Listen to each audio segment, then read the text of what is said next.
Durant des années, le docteur Pralinus travailla à concrétiser son grand projet, le pralinol, un carburant révolutionnaire fonctionnant grâce à la QQ-énergie libérée lors de la dissection de niaiserie. Plus la niaiserie se paie la tête de son public en remplaçant la qualité par des paillettes et des trucs mignons, et plus la QQ-énergie est puissante et le pralinol abondant.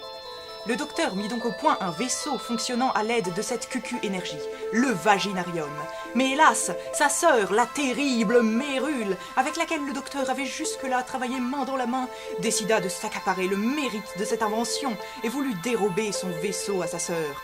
Fort heureusement, le docteur réussit à s'échapper dans l'espace à bord du vaginarium et accompagné de ses fidèles assistantes. Mais la Mérule ne se laissa pas abattre et convainquit les forces de l'ordre de la culpabilité de sa sœur qu'elle poursuit dorénavant à travers l'univers. Pralinus parviendra-t-elle à lui échapper cette fois encore ?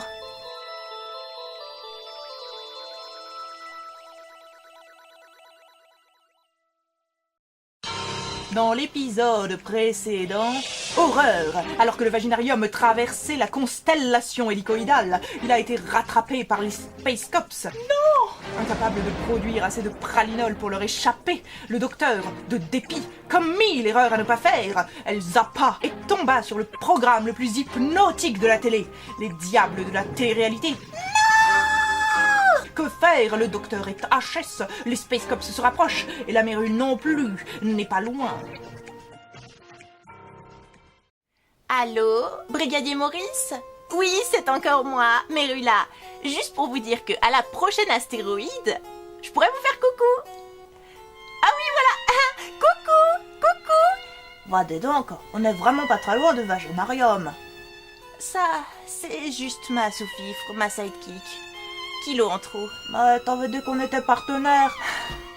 C'est ce que Batman dit à Robin, tu sais. Oui, c'est ça. On se retrouve dans quelques instants sur le pont du Vaginarium. Ah! À tout de suite, Brigadier Maurice.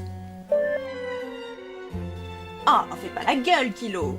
On sera bientôt sur le pont du Vaginarium. Et tous nos vœux seront exaucés. Te fais peur parfois, oh grande Mérule. Tu crois que je ne sais pas? Au repas de famille, il suffisait que je rigole à une blague et l'ambiance était plombée pour la soirée. C'est terrible! Même si on peut avancer avec le pralinol qu'on a, on ne parviendra jamais à semer les Space Cops! Kevin réagit mal au tube de ses ex, Jean-Kevin has got a tiny tiny dick. C'est terrible! J'entends cette chanson partout où je vais! Elles sont disques de diamant cette semaine!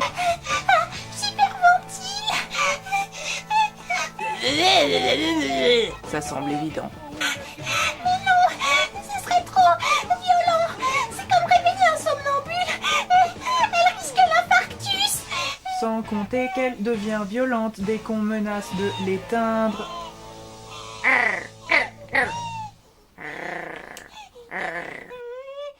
Les amis, vous ne me laissez plus le choix. J'avais gardé cette niaiserie de côté pour des cas comme celui-ci. C'est une série de qualité, mais elle possède un taux incroyable de cucurie, niaiserie et beaux garçons en tout genre. Je vois de quoi tu parles, mais cette dissection serait risquée, d'autant plus si le docteur ne nous supervise pas. Avec un quota cucu surpuissant, on risque une surcharge de cucu énergie qui pourrait faire exploser le vaginarium. Je sais, mais nous n'avons pas le choix. C'est soit ça, soit attendre que les diables de la télé-réalité se terminent pour que le docteur soit disponible. Marie-Stéphanie est bouleversée par sa découverte. Jean-Kevin, je sais que c'est toi qui as laissé un poil sur le savon. Ça semble une bonne idée. Allons-y donc pour Sakura, chasseuse de cartes.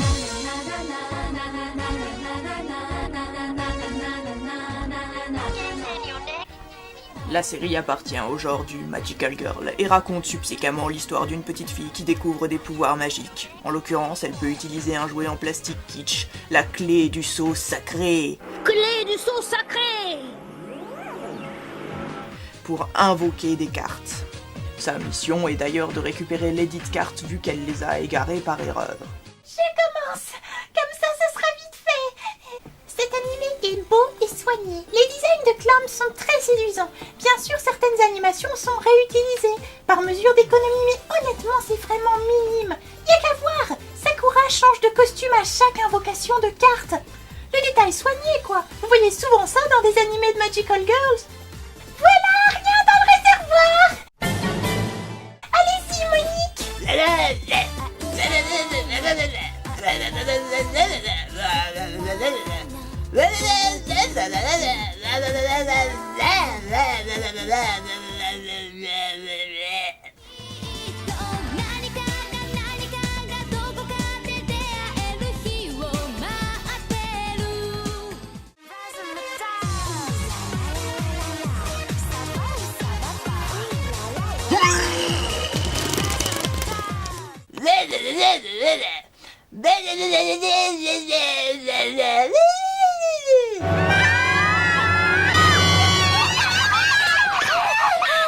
J'ai vu une femme avec de longs cheveux. Moya tongata mimi no. Et un œil énorme injecté de sang. Pink de口が裂けて牙が. Ouais, c'était un beignet.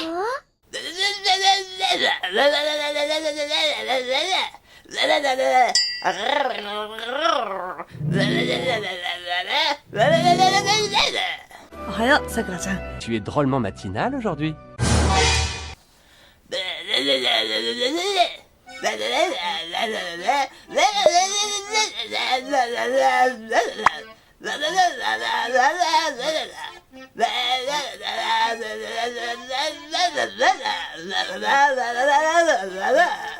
Aura qu'on doit notamment au Club d'eau qui diffusait des animés sans discernement. Mais oui, Ken le survivant, bien sûr, c'est pour les enfants. Après tout, c'est un dessin animé. Excusez-moi, je crois qu'il y a erreur sur la personne.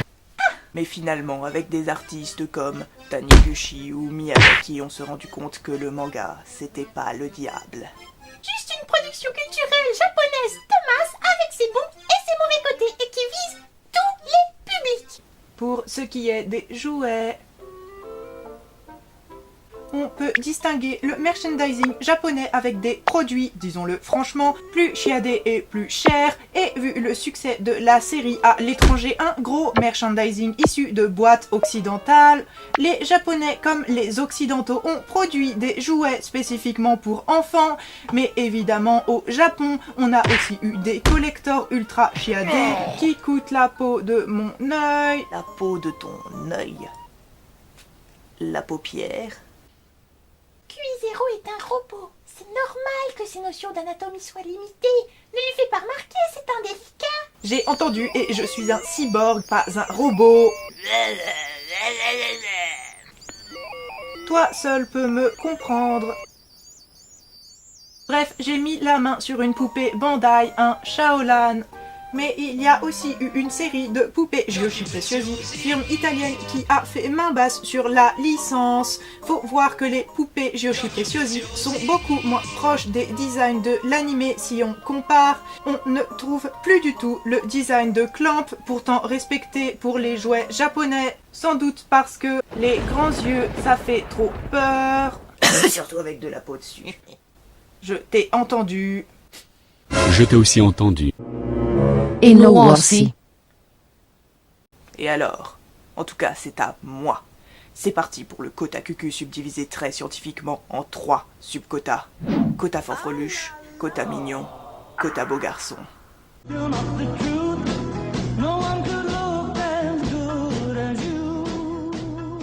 Quota fanfreluche parce que les filles aiment les vêtements, c'est dans leur gène. Sakura a une amie riche qui lui fournit la masse de costumes. Mais genre, la masse.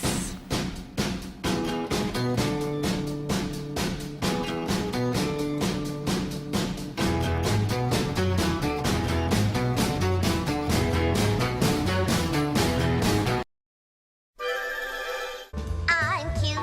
Yes, it's true. I really can't help it, but what can I do when you're cute? Quota mignon parce que l'instinct maternel, les filles l'ont déjà à 5 ans. Ces costumes sont mignons, mais en plus de ça, il y a Kirobero, et puis lui, et puis des peluches, et puis des enfants, et puis des petits gâteaux, et puis des câlins, et puis des petites voix mimi. Watashi, Kinomoto Sakura. Et puis des... Du caramelati, le réservoir va exploser. Mais permettez-moi de vous dire... Salut. Comment ça va? Quota beau garçon parce que nous sommes tous hétérosexuels, mais pas vraiment en fait. En un mot, bichi. Bichi. Et même yaoi. Yawa. Mais surtout bichi inintéressant au possible, bichi au complexe du grand frère, bichi un peu pédophile, bichi prépubère, bichi paternel. C'est quoi un bichi?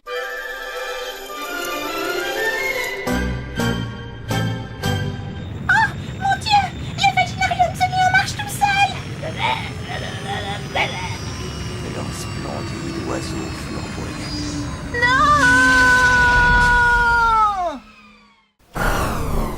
est sauvé. Mais c'est quoi un bishi? Bishi ou bishonen, idéal de beauté masculin japonais d'apparence androgyne, qui remonte probablement au spectacle traditionnel de kabuki, dans lequel les hommes jouaient des femmes, ce qui le rapproche de la tradition du théâtre élisabétain shakespearien. Capitaine, vous êtes de retour! Oui, et je suis fière de vous, chères assistantes. Mon corps était sous l'emprise de cette émission diabolique, mais ma super conscience était-elle éveillée, et elle a assisté à votre exploit. Et oui, si la Mérule croyait nous attraper, elle se mettait le doigt dans l'œil, et même dans la peau de l'œil. Ah ah! Oui, je sais, cette blague était relou avant même d'exister. Les blagues nulles, c'est ma réaction au stress.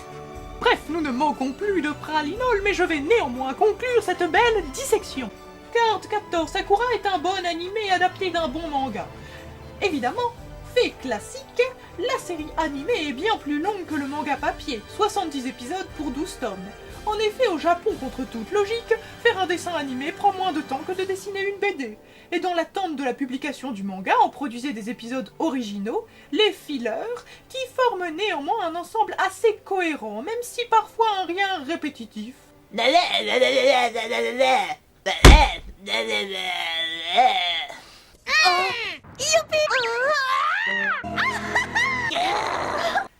Assez, oui. Néanmoins, la majorité des fillers sont très bons. C'est sans doute dû au fait que Nanase Okawa, la scénariste du groupe de mangaka Clamp, s'est aussi chargée du scénario de l'animé. Ceci dit, dans certains fillers, on sent quand même que les scénaristes se lâchent un peu. L'épisode 14 est par exemple particulièrement hilarant. Morceau choisi. Tu joues aussi dedans? Bien sûr. Waouh, et tu peux nous dire dans quel rôle? Celui d'une sardine en boîte. Une sardine en boîte? Eh ben moi, je suis sûre que tu seras croqué dans ce rôle. J'ai un peu peur de m'y sentir à l'étroit. Mais bon, je me dis que le théâtre, ça conserve. Enfin, voici nos invitations pour le bal de ce soir. Le grand bal du château. Le prince doit y choisir sa future épouse. Toutes les jeunes filles rêvent déjà d'être l'heureuse élue. Qu'elle continue à rêver. Ce sera moi qui le choisira. Désolé, s'arrête, mais le prince est un homme de goût, il me choisira. Ça, c'est ce qu'on verra. Ah, mais c'est tout vu. L'élu, ce sera moi. Ils n'ont pas l'air de s'ennuyer. Et toi, je suis sûr que tu meurs de jalousie, tu voudras venir, hein? Oh oui, j'aimerais tant pouvoir voir le prince. Tu n'as pas l'air heureux, Cendrillon. J'ai ce qu'il te faut. Tiens, cadeau. Une invitation pour aller au bal, c'est impossible. Comment as-tu réussi à te la procurer? Rien n'est impossible avec un peu de magie. Excuse-moi, mais qu'est-ce que tu as sur la tête? Une boîte de sardines magiques. Les gens l'avaient jetée n'importe où. Voyant cela, les dieux courroucés lui firent don de pouvoir magique. Là, ça me passe au-dessus de la tête. C'est une critique de notre société de consommation. Ça veut dire que nous ne devons pas jeter et gaspiller à tout va. Oh. L'intrigue de Sakura, chasseuse de cartes, est divisée en deux arcs. La capture des cartes par Sakura, puis sa réappropriation des dites cartes pour en faire ses propres outils de magicienne dans la saison 3. En parallèle, des intrigues familiales sont développées autour de sa mère défunte et des relations qu'elle entretenait. Et bien sûr, on a des romances. Un tas de romances. Tiffany Tomoyo aime Sakura, qui aime Yukito Mathieu, qui aime Tomatoya, son grand frère. Celui de Sakura, pas le sien. Le dit grand frère ayant eu une relation avec sa prof de maths. Et on a aussi le père de Sakura, qui était en rivalité avec la cousine de la mère de Sakura pour gagner le cœur de cette dernière. Ah, et la cousine de la mère de Sakura est la mère de Tiffany Tomoyo. Et puis Stéphanie Meili, la cousine de Shaolan Lionel, est amoureuse de lui. Et Shaolan Lionel était amoureux de Yukito Mathieu, et après il est tombé amoureux de Sakura. Et en arrière-plan, t'as ces deux-là qui sont en couple, et ces deux-là aussi. C'est moi ou l'un est beaucoup plus âgé que l'autre et c'est problématique? C'est un manga, et les protagonistes font jamais leur âge. Sakura et ses amis doivent avoir... allez... 16 ans. Ah, cette petite fille sort avec un homme adulte, et son professeur qui plus est. Oui, c'est bizarre. D'autant plus que ce détail est fortement atténué dans l'animé par rapport au manga, où il lui offre une fichue bague de fiançailles. Je t'en prie, épouse-moi, ô jeune vierge prépubère. Ta tête m'arrive au nombril, mais ce n'est pas un obstacle. Oui, monsieur. Et c'est même supprimé en version américaine. Oui. Et nous, Français, la relation pédophile ne nous posait pas de problème.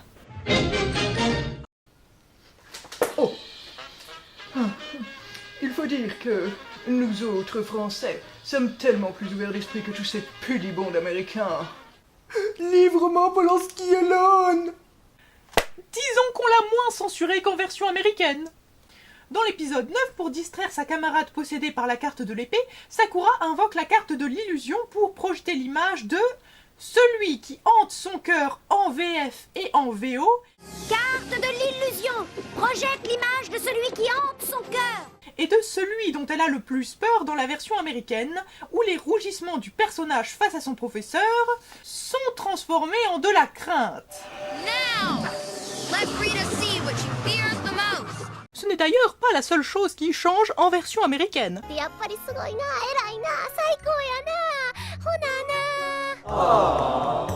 Et oui, c'est ça, être un grand sage. Allez, à bientôt. You never know when you expect the unexpected. See ya! Les personnages sont souvent moins gentils entre eux et plus prompts à la répartie cinglante qu'en version originale ou en version française. Comme dans cette scène, par exemple. Je voulais te dire merci pour hier soir. Sans toi, j'aurais pas pu capturer cette carte et tes conseils m'ont vraiment été très précieux. Last night, thank you for your help. Huh? I mean, I appreciate you being there, but I won't need your help next time. Ça n'empêche pas que tu n'es qu'une débutante et une débutante pas très douée. Tu sais, le costume que tu portais hier, il était vraiment super. Est-ce que tout le monde s'habille comme ça en Chine? Ah, c'est juste que j'ai rêvé l'autre nuit d'un garçon qui portait exactement la même tenue que toi.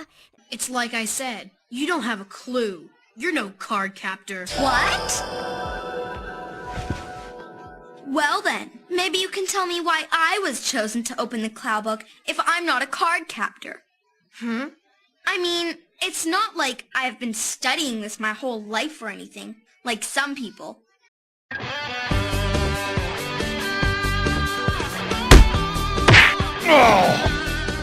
Le générique américain a au moins le mérite d'être écoutable, contrairement aux français.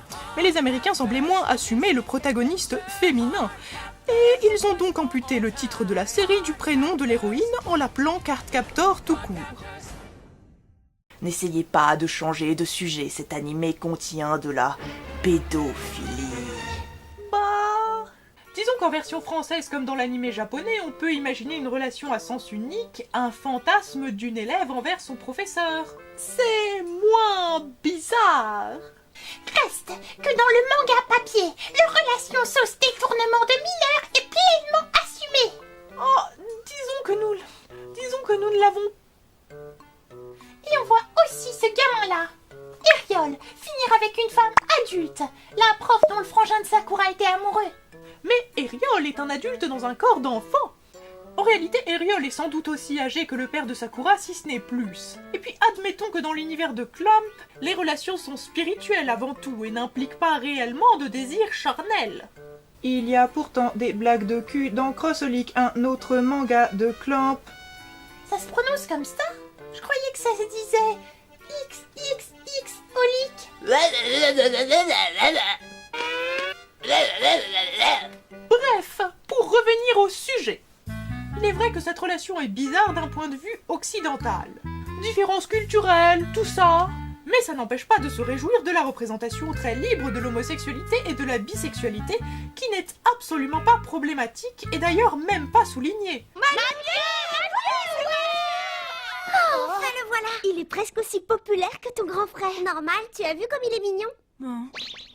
À noter également que la version américaine a censuré toute allusion à une relation homosexuelle quelconque. Regardez donc ce qu'ils ont fait par exemple de l'attirance qu'éprouve Shaolan Lionel pour Yukito Mathieu.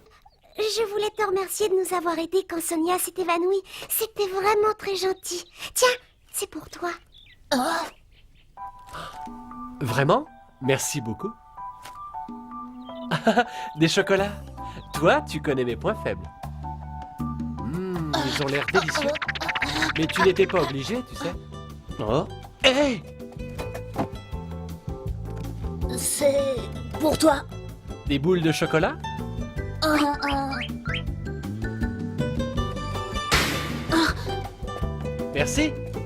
Thanks Thanks a lot for helping us out, Julian. You know, for carrying Rita inside the house.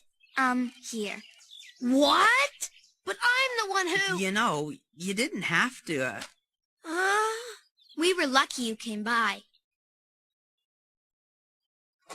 Hein? Hey! En tout cas, c'est dommage que dans un cadre où l'homosexualité est acceptée, un truc qui ressemble fortement à de la pédophilie quand même soit accepté aussi. Un pas de plus et on va faire un amalgame douteux à coups de pédérastie, d'éraste et des romaines, d'initiation. Mortel. Tu es trop pessimiste, Lundi. Bref, les romances sont bien gérées. On n'évite pas les fonds à fleurs et les yeux qui brillent, mais c'est tout de même touchant et bien écrit. Mais il n'y a pas que les romances dans la vie, et on pourrait reprocher au manga papier Sakura chasseuse de cartes une absence de réels enjeux. En effet, l'héroïne évolue dans un univers où presque tout le monde est gentil. Ses profs sont gentils, sa famille est gentille, et même les personnages nimbés d'un halo de mystère qui passent leur temps à l'observer perché sur à peu près n'importe quoi dans le décor en dépit de toute logique, s'avèrent être gentils. La gentillesse n'est pas ici synonyme de niaiserie, et les personnages du manga, s'ils semblent au départ très clichés, se révèlent pour beaucoup plus complexes et intéressants qu'ils n'en ont l'air. Mais aucun d'entre eux ne paraît constituer une réelle menace pour l'héroïne. Cette absence de conflit se retrouve plutôt dans les œuvres de fiction destinées aux très jeunes enfants et aux filles, voire aux femmes. On a en effet tendance à offrir aux petites filles des univers tournés vers l'échange et la compréhension, et dénués de tout conflit. Ce n'est pas un mal en soi, bien sûr, mais on a encore tendance aujourd'hui à percevoir les valeurs dites féminines, l'empathie, la douceur, la gentillesse, comme inférieures aux valeurs dites masculines, comme la force, le courage, la volonté. Malgré tout, l'adaptation animée corrige ce qu'on pourrait percevoir comme un défaut. La scénariste Nanase Okawa a su augmenter la dose d'action, sans pour autant perdre de vue ce qui faisait l'intérêt de la BD. Dans l'animé, Sakura se bat avec force et volonté, mais ne laisse jamais son empathie au placard. Elle cumule donc harmonieusement des valeurs féminines et masculines. L'héroïne parfaite, non? Voilà. Est-ce que j'ai produit un peu de pralinol supplémentaire? Et ça ne m'étonne pas. La série est trop bonne pour ça. J'enrage. Pralinus m'a encore échappé. Je la hais. Je la hais. Je vais De traiter, calme, je vais grand-mère, lui faire envoler ses cheveux roses et son... Si on allumait la télé pour te calmer? Si tu crois que ça suffira. Et retrouvons tout de suite les diables de la télé-réalité. Depuis que Steven s'est remis avec Sharona, rien ne va plus. Franchement, rien ne va plus. Oh, vous voyez, ça va tout de suite mieux, hein? Mais Rul? Oh, bon, bah on n'est pas dans la merde.